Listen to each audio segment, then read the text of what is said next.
Caught by the Tides, le nouveau film de Jia Zhangke, change ou perturbe les habitudes que nous avions prises avec le cinéaste. Dans ce nouveau film, il s'agit de filmer le passé et ses résonances sur le présent. Ce n'est plus la captation d'une mutation en cours qui intéresse le cinéaste, c'est plutôt de mesurer les effets physiques et psychiques de cette mutation. Le film est pensé comme un triptyque.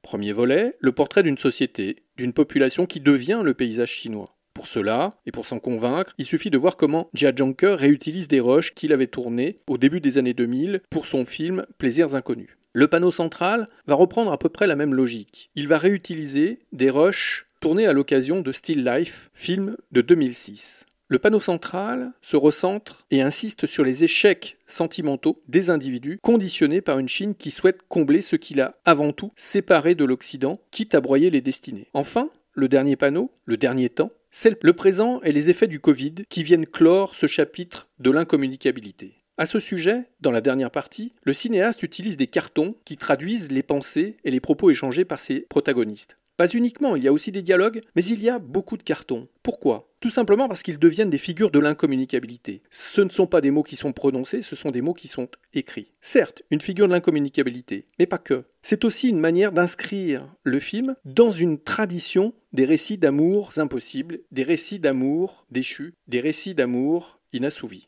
Ici, donc, comme au temps du muet, des cartons se substituent au dialogue. Les individus portent les stigmates de leur désillusion. Ils ont été martyrisés par les idéologies qu'on leur a vendues puis servies.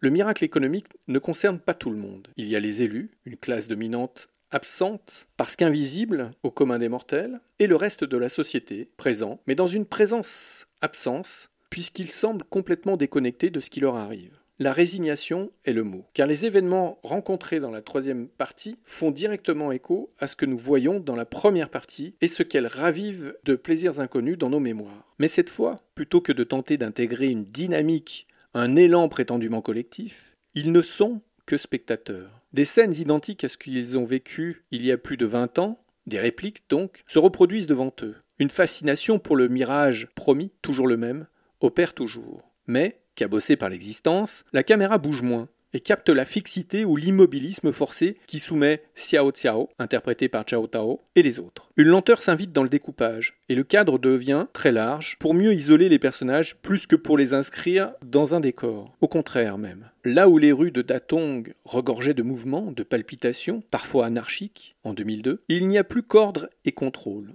Les robots qui renseignent les clients des magasins ont remplacé les vendeurs. L'humain a disparu. Toute activité est encadrée. La danse, le sport. La Chine est devenue une machine et ne s'en cache plus. Une forme de déshumanisation s'est établie en modèle de société. Se dire cela du deuxième pays le plus peuplé au monde a de quoi inquiéter.